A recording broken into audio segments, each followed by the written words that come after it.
अस्सलाम वालेकुम, welcome to एमराद। तुर्की की तरफ से रिसेंटली KJ-84 नाम का स्मार्ट म्यूनिशन टेस्ट किया गया है, लेकिन इसको लेकर जो फीचर्स क्लेम की जा रहे हैं तुर्की की तरफ से, वो अगर उनको एनालाइज किया जाए पाकिस्तान के तकबीर बॉम्ब से, जिन्हें इंडिया के खिलाफ यूज किया जा चुका है, लिमिटेड हद तक अफगानिस्तान के खिलाफ भी यूज किया गया, तो वहाँ एक बहुत ही ज्यादा इंटरेस्टिंग कंपेरिजन हमें देखने को मिलता है। पाकिस्तान अपनी जो स्मार्ट म्यूनिशन की सीरीज है उसमें किस किस्म की अपग्रेड्स ला सकता है, और एक सबसे बड़ा वीक लिंक जो मेरे नजदीक मैंने देखा पाकिस्तान की इन स्मार्ट म्यूनिशन में, उसे तुर्की ने अपने इन मामलात में सोल्व किया है और तुर्की को इसका बहुत ज्यादा फायदा भी होगा। लेकिन क्या हम उस फायदे को अचीव कर सकते थे? ऑब्वियसली कर सकते थे, लेकिन हमने शायद उस एंगल पर काम ही नहीं किया, उस डोमेन में काम ही नहीं किया। तो हमें भी ये चीज समझने की जरूरत है कि कुछ पर्टिकुलर डोमेन्स ऐसी हैं कि आप बेहतरीन वेपन्स बनाकर भी अगर उन डोमेन्स को टो नहीं करते तो उसका कोई फायदा नहीं है। इन तमाम चीजों को डिस्कस करते हैं, लेकिन वीडियो में आगे बढ़ने से पहले अगर आप पहली दफा चैनल पर आए तो चैनल को सब्सक्राइब कर लीजिएगा एंड वीडियो बेहतर लगे तो इसे ज्यादा से ज्यादा शेयर कीजिएगा।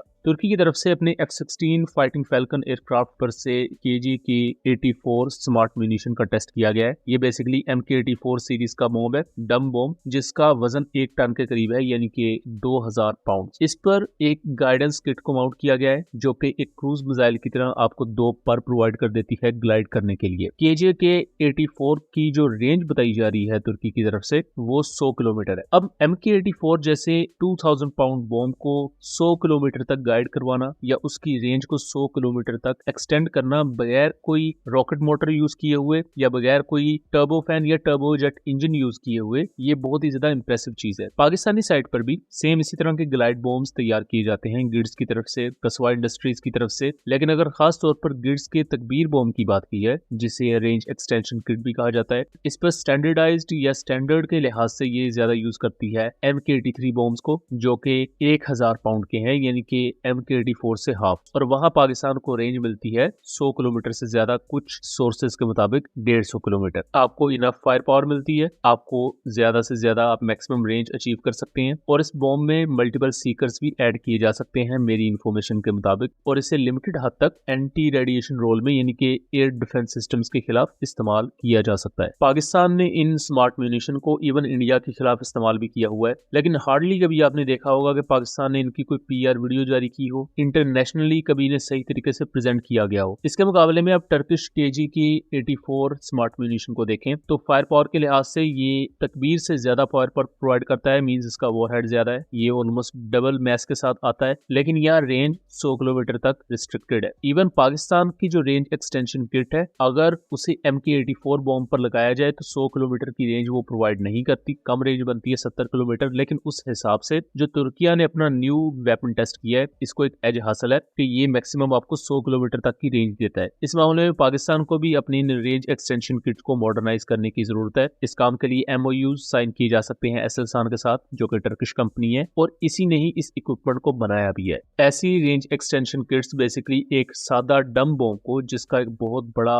स्टोरेज आपके पास ऑलरेडी मौजूद होता है, उसको बदल देती है एक स्मार्ट म्यूनिशन में, जो कि GPS कोऑर्डिनेट्स को यूज कर सकता है। इवन इसमें IR या इलेक्ट्रो ऑप्टिकल सीकर को भी ऐड किया जा सकता है। सो ये मिशन की डिमांड पर डिपेंडेंट है कि एयरफोर्स किस चीज को ज्यादा प्रेफर करती है। अपने आप में इस तरह के जो ग्लाइड बॉम्ब्स होते हैं वो एक क्रूज मिसाइल से ज्यादा सस्ते होते हैं, आपको ज्यादा वॉरहेड कैरी करते हुए ज्यादा फायर पावर अपने टारगेट पर डिलीवर कर सकते हैं। सो इस लिहाज से आपने देखा होगा कि रशियन एयरफोर्स भी ने बहुत बड़े नंबर्स में यूज करती है, इजरायली एयरफोर्स भी बहुत बड़े नंबर में यूज करती है, जिसमें उनके JDAMs आते हैं और दूसरे इस तरह का म्यूनिशन आता है। तुर्की भी इस पूरी सिचुएशन को देखते हुए उन्होंने अपना KJ-84 बॉम्ब दुनिया के सामने प्रेजेंट किया है। लेकिन आपने यहाँ सबसे बड़ा वीक लिंक एक पाकिस्तानी साइड पर देखा होगा कि तुर्की ने अगर अपने बॉम्ब का एक टेस्ट किया है जिसने पिन पॉइंट एक्यूरेसी से अपने टारगेट को डिस्ट्रॉय भी कर दिया, तो उन्होंने प्रॉपर उसकी एक मिनी डॉक्यूमेंट्री या उसकी टेस्ट की बहुत अच्छी सिनेमेटोग्राफी के तहत वीडियो रिलीज की, ताकि पूरी दुनिया में एक उसका ऑन रिकॉर्ड चीज हो, उसकी एक अच्छी PR हो। बेशक वॉर सिनेरियो में इसमें भी इश्यूज आ सकते हैं, ऑब्वियसली एक मशीन है। पाकिस्तान ने जो वेपन्स बैटल टेस्टेड फॉर्म में रखे हुए अपने पास, जो जंगों में यूज कर चुका है पाकिस्तान ने आज तक कभी उनकी बेहतर तरीके से PR की ही नहीं। यही वजह है कि इंटरनेशनली जब हम मुख्तलिफ चीजों को पढ़ रहे होते हैं, बहुत सी चीजें हमारे सामने आ रही होती हैं, तो पाकिस्तानी मेड वेपन्स अक्सर औकात मंजर-ए-आम से गायब रहते हैं। उसकी सबसे बड़ी वजह ही ये है कि पाकिस्तानी साइड पर PR पर ना तवज्जो दी जाती है, ना ही अपने वेपन सिस्टम्स को दुनिया के सामने सही तरीके से प्रेजेंट किया जाता है। अब मैंने MK-84 का कंपैरिजन आपको करके दिया पाकिस्तानी तकबीर बॉम्ब से, और दोनों वेपन सिस्टम बहुत ही ज्यादा इन्फ्लुएंशियल है वॉर सिनेरियो में। इन दोनों का अपना अपना इम्पैक्ट है। कुछ मामलात में तकबीर बेहतर है, कुछ मामलात में ये टर्किश KGK 84 बेहतर है। बट अगर आप ओवरऑल सिनेरियो में देखें तो दोनों एक दूसरे के कंपैटिबल हैं। दोनों ही अपने टारगेट को इंतहाई हार्श टेरेन पर भी डिस्ट्रॉय कर सकते हैं। दोनों के पास इलेक्ट्रॉनिक वॉरफेयर स्पेक्ट्रम में ऑपरेट करने की सलाहियत भी मौजूद है। लेकिन पाकिस्तानी साइड पर वीक लिंक क्या है कि हमने अपने वेपन सिस्टम्स की PR ही अच्छी नहीं की। हमारे यहाँ तो अक्सर ये भी होता है कि एक वेपन कई सालों से सर्विस में होता है, जब वो कभी यूज कर लिया जाता है तो फिर अनऑफिशियल सोर्सेज के तहत, कुछ ओसेंट्स के तहत पता लगता है कि अच्छा ये वेपन सिस्टम हमने यूज किया था। और ये बहुत बड़ी रीजन है कि हमारी डिफेंस एक्सपोर्ट्स अभी जितनी होनी चाहिए थी उतनी नहीं है। सो आई होप कि इस मामले को लेकर भी पाकिस्तान की जो मिनिस्ट्री ऑफ डिफेंस है, पाकिस्तानी डिफेंस फोर्सेज हैं, वो इसको लेकर काम करें और हमें एक बेहतर PR का स्पेक्ट्रम देखने को मिले। सो दोस्तों, ये था एक एनालिसिस। उम्मीद करता हूँ चीजें क्लियर रही होंगी। मिलेंगे इसी तरह की किसी अगली इंफॉर्मेटिव वीडियो में, तब तक के लिए अल्लाह हाफिज।